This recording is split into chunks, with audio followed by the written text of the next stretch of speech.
Olá, pessoal da Tecnologia de Alimentos. Nós vamos dar continuidade às nossas atividades remotas e agora nós vamos para um novo conteúdo da nossa disciplina de Matemática 2, que é a integral definida. Nesse primeiro momento da videoaula, nós vamos fazer uma construção geométrica para entender de fato como é a integral definida. Essa construção geométrica é só para nós entendermos a definição dela. Nós vamos usar um teorema, que nós vamos enunciar mais à frente, para o cálculo da integral definida. Então, primeiramente, vamos entender realmente como se define essa integral. Então, vamos à seguinte construção. Primeira coisa que nós vamos precisar é de um intervalo real fechado, que vai de um valor A até um valor B. Isso lá no eixo X. Então, vamos considerar a seguinte imagem. Lá no eixo X, que também corresponde ao conjunto dos números reais, eu vou considerar o intervalo fechado, que vai do valor A até o valor B, como você pode visualizar aí no slide. Agora, esse intervalo aí, nós vamos particionar ele em N subintervalos.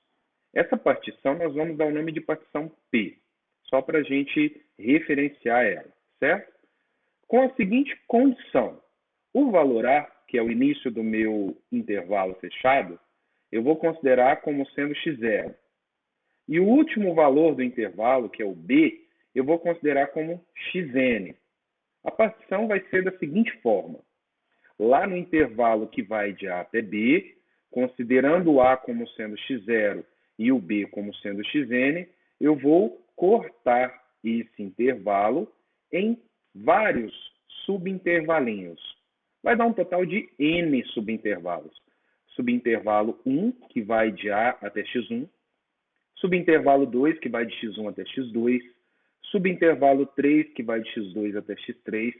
E assim por diante. Não precisa ser de mesmo tamanho os subintervalos. Seguindo a nossa construção geométrica, nós vamos considerar agora que o tamanho de cada um desses subintervalos vão ser nomeados por ΔX1, ΔX2, ΔX3, até ΔXn nessa ordem, ok? Esses comprimentos, essas amplitudes, elas são geradas pela partição P, lá do intervalo fechado, que vai de A até B. Como você pode acompanhar no slide, de x0 até x1, ou de A até x1, esse comprimento eu chamo de ΔX1. De x1 até x2, eu chamo de ΔX2. De x2 até x3, esse tamanho eu chamo de ΔX3. x3 até x4, esse tamanho eu chamo de ΔX4, até chegar no último subintervalinho, que vai ser de comprimento ΔXn, que ele vai de xn menos 1 até xn. É claro que se o n for 5, eu vou ter 5 subintervalos, ΔX1, ΔX2, ΔX3, ΔX4 e ΔX5, como sendo o comprimento de cada um desses subintervalinhos.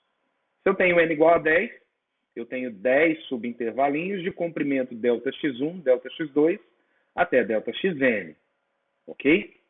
Bom, seguindo a nossa construção geométrica, agora, em cada um desses pequenos subintervalinhos gerado pela partição P, eu vou considerar um valor.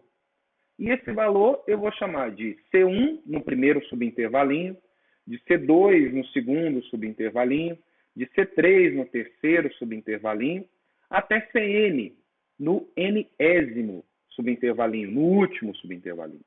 Da seguinte maneira, olha aí, C1 no primeiro, C2 no segundo subintervalo, C3 no terceiro, C4 no quarto subintervalo e assim por diante. Agora, vamos definir uma função dentro dessa construção geométrica. Essa função eu vou chamar de f. E eu vou definir ela ali na minha construção geométrica, porém eu só vou considerar a parte limitada pelo intervalo de A até B. Como você pode observar aí. Essa função em vermelho está definida na minha construção, Todavia, eu vou considerar ela somente de A até B, fazendo a seguinte construção. Como eu tenho a função f, então eu consigo calcular imagens por essa função.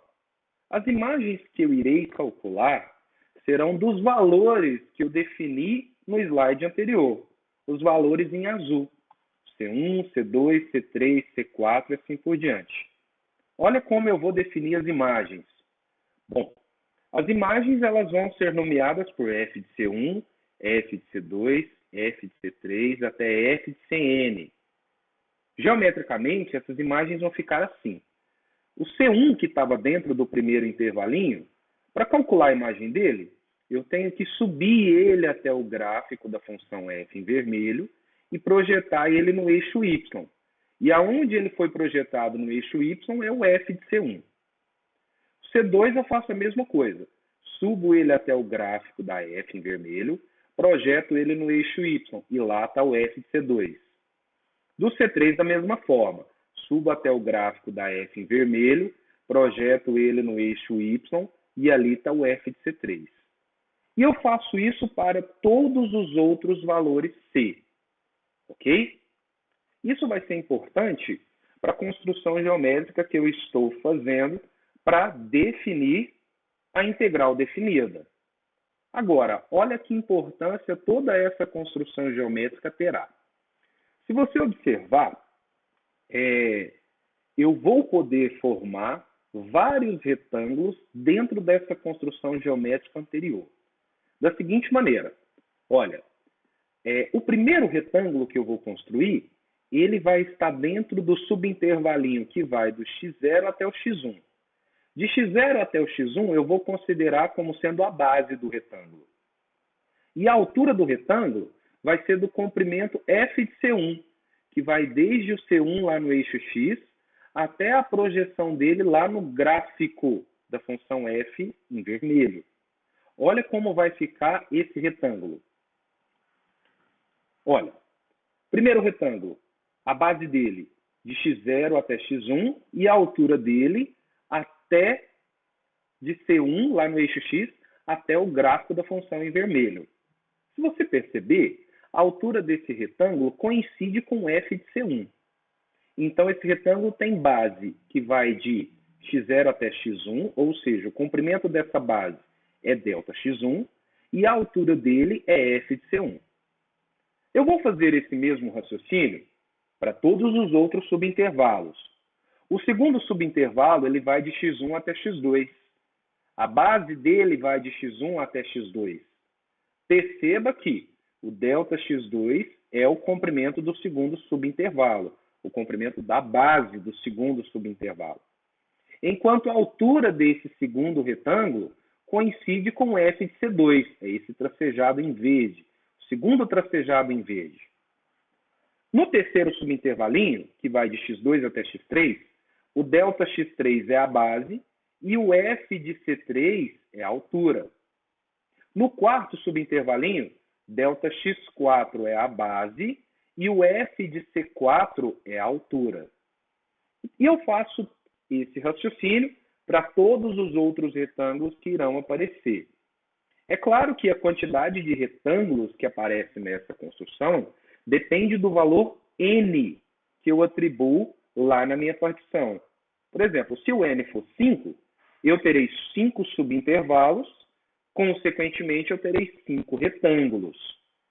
Agora, se nós observarmos nessa construção do slide, todos esses retângulos, um do lado do outro, eles quase preenchem a região que está abaixo da função f, acima do eixo x e limitado à direita e à esquerda pela reta que passa no A, lá no eixo x, a reta vertical que passa lá no A, e a reta vertical que passa lá no B do eixo x. Olha aí, todos os retângulos um do lado do outro, eles quase preenchem a região que fica abaixo da função f, acima do eixo x, e entre a reta vertical que passa no valor A, início do intervalo, e a outra reta vertical que passa no valor B, no final do intervalo. Agora, essa construção geométrica nos faz perceber que existem áreas de retângulo que estão passando para cima da função f. E existem espaços abaixo da função f que ainda não têm área preenchendo esses espaços. A minha intenção aqui é preencher esses espaços vazios que estão abaixo da função f entre os retângulos e diminuir as áreas que estão passando da função acima do gráfico dela. Agora, como eu vou fazer isso? Aí eu vou precisar fazer o seguinte raciocínio. Mas antes, vamos a algumas ideias aqui. Bom, você já sabe que para calcular a área de retângulo, basta eu multiplicar a base pela altura, ou a altura pela base, certo? Então, olha, lá na construção, se você perceber, a minha base de cada um dos retângulos é sempre ΔX1, ΔX2, ΔX3 e assim por diante. Olha lá, primeiro retângulo, quem é a base? ΔX1. Quem é a altura dele? F de C1. No segundo retângulo, a base, ΔX2. A altura dele, F de C2. E assim por diante. Então, se eu somar todas as áreas de retângulo que ficam dentro dessa construção geométrica, eu vou ter a seguinte soma. Olha, F de C1 vezes ΔX1. Isso é a área do primeiro retângulo. Observe que eu inverti aqui a altura com a base, de forma proposital. Nós vamos entender isso lá no final da construção. Então, olha, base ΔX1 vezes a altura F de C1 é a área do primeiro retângulo. Somado com base ΔX2 vezes a altura F de C2, a segunda área do retângulo, a área do segundo retângulo, mais base ΔX3 vezes a altura F de C3, a área do terceiro retângulo. E vou somando até chegar na última área de retângulo que eu tenho da construção. Certo? É claro que se você perceber, todas as áreas base vezes altura, elas seguem um padrão. Todas as bases são ΔX alguma coisa. ΔX1, ΔX2, ΔX3. Todas as alturas são F de C alguma coisa. F de C1, F de C2, F de C3. Então, eu posso compactar todas essas áreas numa única relação. Todas as áreas são F de C alguma coisa vezes ΔX dessa coisa. Por exemplo, área do primeiro retângulo, F de C1 vezes ΔX1. Área do segundo retângulo, F de C2 vezes ΔX2. Até eu chegar na última, F de CN, ΔXN. Então, eu vou compactar essa soma na seguinte expressão. A soma que vai de I igual a 1 até N, de F de CI ΔXI. Se o I for só 1, eu tenho F de C1 vezes ΔX1.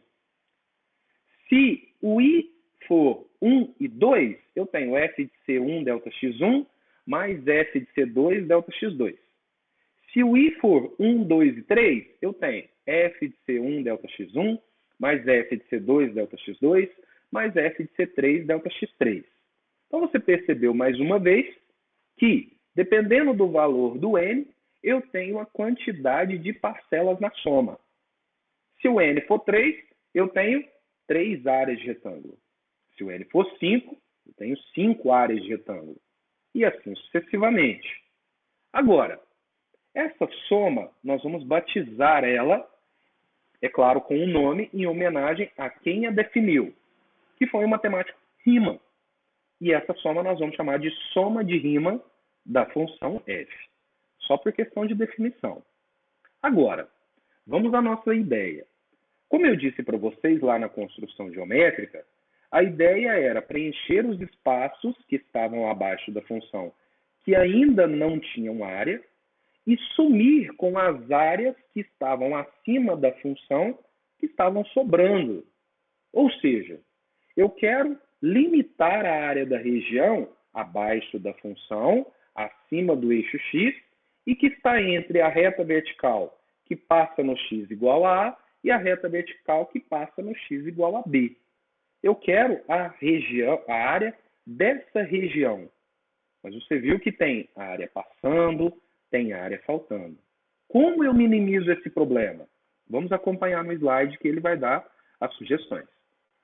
Quanto mais você aumenta o valor do n no nosso raciocínio, mais retângulos eu vou ter lá na construção. Como eu disse para você, se o n for 5, eu vou ter 5 retângulos na construção. Vai ter área passando e vai ter área faltando. Agora, se o n for 10, eu tenho 10 retângulos na construção. Ainda eu terei áreas passando e áreas faltando. Todavia, eu vou minimizar o problema. Porque à medida que o n aumenta, me obriga a ter mais retângulos, só que esses retângulos eles vão ficando cada vez mais comprimidos para que os outros tenham espaço de aparecer. E se eles vão ficando mais comprimidos, aquelas áreas que estão faltando, elas vão preenchendo. E aquelas áreas que estão passando, elas vão diminuindo. Então, eu vou aumentar o n cada vez mais. Eu quero muito mais retângulos naquela construção geométrica. Então, se o n aumenta, os retângulos aparecem e o comprimento das bases dos retângulos vão diminuindo. E se eu aumento muito o valor do n, o comprimento das bases dos retângulos vão se aproximando cada vez mais de zero. Certo? Então, quando eu faço o comprimento de todos os retângulos irem para zero, eu minimizo todo aquele problema que eu tinha de área passando acima da função f e área faltando abaixo da função f. Então, eu vou usar a ideia de limite.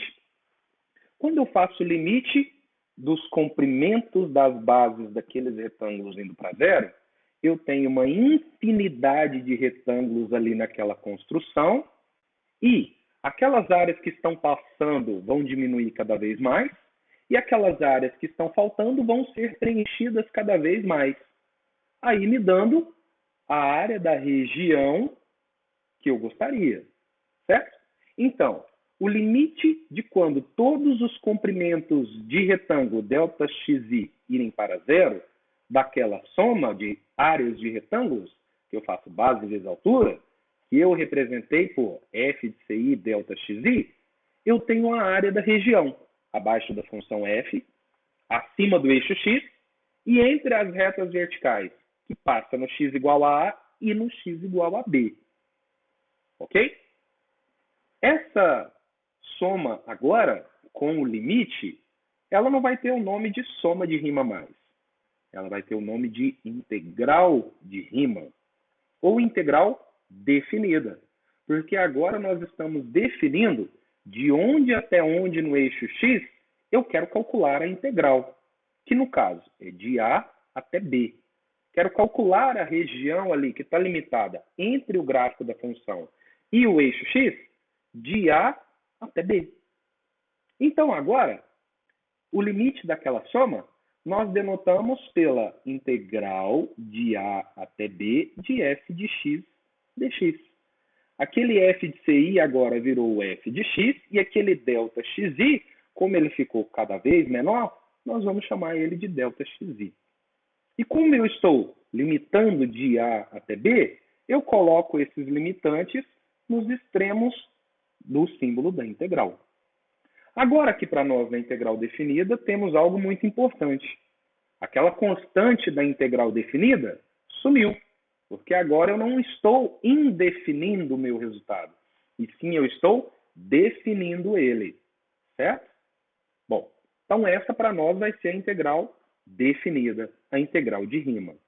Não vai mudar nada praticamente da integral indefinida que nós já estudamos.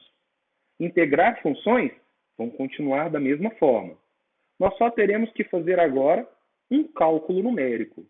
E esse cálculo numérico, ele será enunciado por um teorema que nós vamos chamar de Teorema Fundamental do Cálculo, ou TFC. O Teorema Fundamental do Cálculo diz o seguinte: Se você tem uma função integrável naquele intervalo que vai de A até B, ou seja, uma função que é possível ter primitiva, essa primitiva eu vou chamar de f, tudo bem? Então, quando você integrar a função f de A até B, você vai aplicar a primitiva no B e subtrair da primitiva aplicada no A. Esse é o cálculo numérico que nós vamos fazer. F de B menos F de A. Certo? Lá na integral indefinida, nós só tínhamos a F, que era uma expressão com alguma variável, a variável x, por exemplo, e ficava na expressão a integral. Agora, nós vamos substituir a variável que aparece na primitiva por um valor numérico e vamos fazer um cálculo.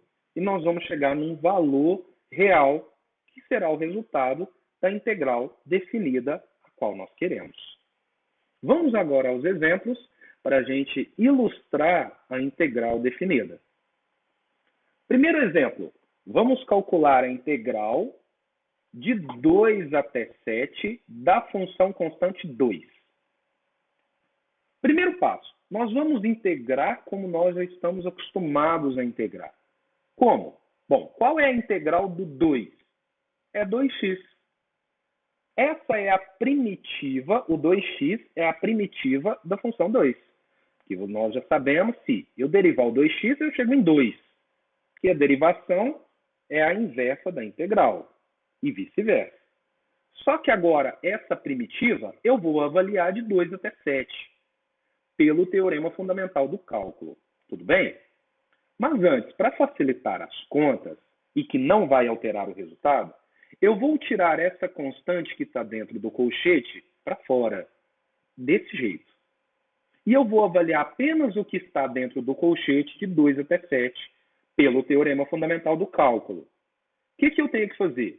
Eu vou substituir o x pelo limitante superior e vou subtrair da substituição do x pelo limitante inferior. De novo, vou substituir o x pelo limitante superior, 7, e vou subtrair pela substituição do x pelo limitante inferior, 2. Seguinte modo. Olha, no lugar do x coloquei 7, menos no lugar do x coloquei 2. Então, lá dentro do colchete ficou 7 menos 2, que eu sei que vale 5, que multiplicando pela constante 2, que estava lá do lado de fora, me resulta em 10, que é o resultado da integral definida de 2 até 7 da função 2. Vamos um outro exemplo aí para a gente fixar a ideia. Integral definida de 1 até 4 de x dx. Primeira coisa, vamos integrar a função x, que nós já sabemos ser x² sobre 2. Avaliado de 1 até 4, que são os limitantes da integral definida. Para facilitar o cálculo, eu vou tirar a constante 1 sobre 2 de dentro do colchete para fora do colchete. E agora, esse x², eu aplico o teorema fundamental do cálculo. Eu vou substituir o x aqui por 4 e vou subtrair pela substituição aqui do x por 1. Então, lá dentro do colchete, vai ficar 4² menos 1². E vou fazer as contas. 4² 16, 1² 1. Então, lá dentro do colchete fica 15. Que multiplicado por meio, que já estava lá do lado de fora do colchete, fica 15 sobre 2, que é o resultado da integral definida do exemplo B.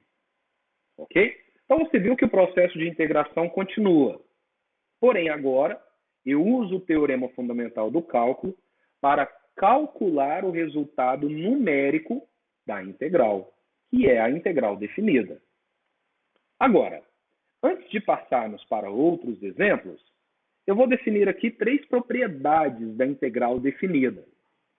Então, se eu tenho duas funções que é possível ser integradas e ser uma constante real, a integral definida da soma é a soma das integrais definidas. Continuou a mesma coisa da integral indefinida. A integral da soma é a soma das integrais. Aqui na definida é a mesma forma. Integral definida da diferença é a diferença das integrais definidas. E a integral definida da constante vezes a função, eu posso tirar a constante para fora da integral e calcular a integral depois. Então, vamos agora a alguns exemplos que vão usar essas três propriedades. Primeiro exemplo, calcular a integral definida de 1 até 2 de x mais 2x² menos x³. Bom, integral da soma é a soma das integrais, integral da diferença é a diferença das integrais. Então, aqui eu posso separar em três. A integral do x, de 1 até 2, a integral do 2x², também de 1 até 2, menos a integral do x², também de 1 até 2. A integral do meio tem uma constante 2 que pode sair da integral, ficando dessa forma. Agora, nós vamos integrar as funções que nós já sabemos integrar. A integral do x, x² sobre 2, que vai estar avaliado de 1 até 2, mais 2, que já estava do lado de fora da integral, vezes a integral do x², que é x³ sobre 3, avaliado de 1 até 2, menos a integral do x², que eu sei que é x² sobre 4, avaliado de 1 até 2. Nos três colchetes, eu posso tirar constantes. No primeiro, posso tirar a constante 1 sobre 2, no segundo, a constante 1 sobre 3, e no terceiro, a constante 1 sobre 4. Ficando assim, meio que multiplica x² avaliado de 1 até 2, mais 2, que já estava do lado de fora, vezes a constante 1/3 que saiu, de x³ avaliado de 1 até 2, menos 1/4, a constante que saiu, x² avaliado de 1 até 2. Bom, na do meio eu vou fazer a multiplicação 2 vezes 1/3. E agora eu aplico o teorema fundamental do cálculo nos três colchetes, que você já sabe, que é aplicar o que está dentro do colchete no limitante superior, menos aplicar o que está dentro do colchete no limitante inferior. Então, no primeiro colchete, nós vamos ficar com 2² menos 1². No segundo colchete, 2³ menos 1³. E no terceiro colchete, 2² menos 1². Você vai fazer os cálculos, vai perceber que no primeiro colchete vai dar 3, no segundo vai dar 7 e no terceiro vai dar 15. Agora, eu vou multiplicar meio por 3, 2/3 por 7 e menos 1/4 por 15. Ficando 3 meios mais 14 terços menos 15 quartos. Vou fazer o MMC dessas três frações e chego no resultado 19 sobre 12, que é o resultado da minha integral definida. Você viu que é simples. O processo de integração nós já conhecemos. Agora nós só estamos aplicando um novo método, que é o teorema fundamental do cálculo, para descobrir o valor numérico da integral. Vamos mais um exemplo. A integral definida de 0 até 1 de raiz de x sobre 2 menos 3x. Bom, integral da diferença é a diferença das integrais. Nas duas integrais eu tenho constantes que podem sair da integral. Na primeira é o 1 sobre 2. E na segunda é o 3. Então, ficamos com meio integral de 0 até 1 de raiz de x, menos 3 integral de 0 até 1 de x. O raiz de x, nós já sabemos que podemos transformá-lo em uma potência de expoente fracionário, que é o x elevado a meio. E agora, nós podemos integrar aquelas funções nas duas integrais como função potência, que você já sabe calcular. Então, a integral de x elevado a meio é x elevado a meio mais 1 sobre meio mais 1, agora avaliado de 0 até 1. A integral do x é x² sobre 2, agora avaliado de 0 até 1. Observe que eu sempre copio as constantes que estavam do lado de fora. No primeiro colchete, eu vou fazer uns cálculos, que é o meio mais 1, e eu tenho que fazer o MMC. Vou deixar para você verificar que vai ficar x elevado a 3 meios sobre 3 meios. Ok? Agora, ainda no primeiro colchete, você já sabe que eu vou ter que voltar aquele x elevado a 3 meios a ser uma raiz, e aquele 3 meios do denominador eu vou ter que inverter a fração, ficando dessa forma. Meio vezes 2 terços raiz de x ao cubo avaliado de 0 até 1. Menos 3, x ao quadrado sobre 2 avaliado de 0 até 1. Passou, na linha anterior, essa aqui, ó, passou um x ao quadrado sobre 2, viu? Desconsidere, tá bom? Só tem um x ao quadrado sobre 2 dentro do colchete. Agora, esse 2 terços do primeiro colchete, eu vou tirar ele para fora do colchete para ficar mais fácil o cálculo do teorema. E, no segundo colchete, eu vou tirar a constante 1 sobre 2 para fora também, ficando desse jeito.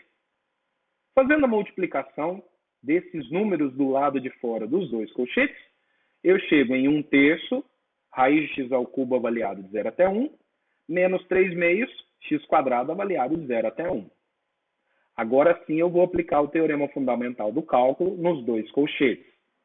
No primeiro colchete, vai ficar raiz de 1 ao cubo menos raiz de 0 ao cubo. Enquanto no segundo fica 1 quadrado menos 0 quadrado. Dentro do primeiro colchete, vai dar 1. Dentro do segundo colchete, também vai dar 1. Fazendo as multiplicações, eu chego em 1 terço menos 3 meios. Fazendo o MMC e calculando os devidos resultados, eu chego em menos 7 sextos. Agora, vamos a um outro exemplo para a gente fixar mais ainda a ideia da integral definida. Calcular a integral de 1 até 3 de 2 sobre x quadrado dx. Bom, aqui agora só tem uma constante para tirar da integral, que no caso é o 2. E lá dentro da integral fica 1 sobre x quadrado. Nós já sabemos que funções dessa forma, na fracionária, eu tenho que tentar escrever na forma de potência. Então eu vou inverter o x ao quadrado que está no denominador, passando ele para o numerador com expoente negativo. X elevado a menos 2, que você já conhece. E eu vou integrar na forma de potência. Qual é a integral do x elevado a menos 2? X elevado a menos 2 mais 1, sobre menos 2 mais 1, agora avaliado de 1 até 3. Vou fazer as contas e vou chegar que lá dentro do colchete fica x elevado a menos 1 sobre menos 1. Eu posso tirar a constante 1 sobre menos 1 do colchete, dessa forma, tudo bem? E lá dentro do colchete eu posso voltar x elevado a menos 1 a ser uma fração, trocando o sinal do expoente. Então, fazendo as devidas contas do lado de fora e fazendo os devidos ajustes dentro do colchete, eu chego que do lado de fora fica menos 2. E dentro do colchete fica 1 sobre x. Agora eu vou aplicar o teorema fundamental do cálculo nesse colchete. Então eu vou fazer 1 sobre x aplicado no 3, menos 1 sobre x aplicado no 1. Então, dentro do colchete, ficamos com 1 terço menos 1 sobre 1. Bom, dentro do colchete eu vou juntar essas duas frações. 1 terço menos 1 sobre 1, que vai dar menos 2 terços. Confira aí. E multiplicando esses dois números, eu chego em 4 terços, que é o resultado da minha integral definida. Bom, a priori, a integral definida é somente esse cálculo. Por quê? Nós já sabemos integrar funções lá da integral indefinida, e agora nós estamos usando o teorema fundamental do cálculo para descobrir o valor numérico da integral, ok? Que nós já sabemos que pela construção geométrica representa a área abaixo da função, acima do eixo x, e entre as retas verticais que passam no x igual a A e no x igual a B. Bons estudos, sempre tirem dúvidas nos fóruns de discussões, façam a atividade e até a próxima videoaula.